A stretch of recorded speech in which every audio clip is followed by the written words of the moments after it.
கைப்பெண் தான் உங்களுக்கே தெரியும், விடோஸ் அவங்கள பற்றி. உடன்கட்டை ஏறதை விட மோசமாக தான் இப்போ நடத்திட்டு இருக்கோம்.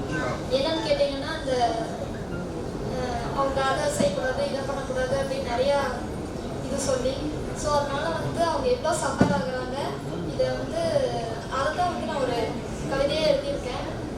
எனக்கு இந்த மேடையில் வந்து எனக்கு இந்த கவிதையை சொல்லணும்னு ஆசை. நான் சொல்கிறது ஒரு 100 பேருக்கு போகலினாலும் அட்லீஸ்ட் அந்த கருத்தை வந்து ஒரு 3 பேராக புரிஞ்சுக்குவாங்கன்னு நான் நினைக்கிறேன். அதனால் இப்போ நான் அந்த கவிதையை சொல்கிறேன்.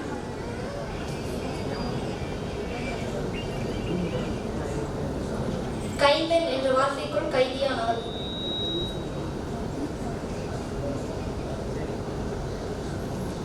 கும்பிடுகையில் கடவுள் சொன்னதா குங்குமம் அவளுக்கு ஆகாதன, வளைந்தாடும் வளையாங்கள் கூறியதா வஞ்சியவளின் கைகளுக்கு விரோதி என.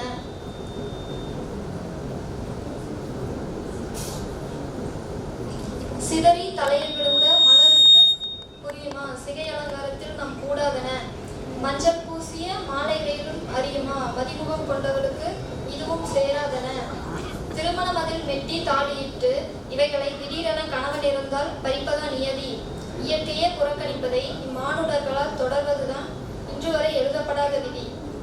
விருந்தினர் சிலரின் விழாக்களில் கூட பலர் விதவை எனும் வார்த்தையை சொல்ல கண்டிப்பாக வேண்டுமோர் சட்டம் இப்படிப்பட்ட கலாச்சார காவலர்களை கொள்ள.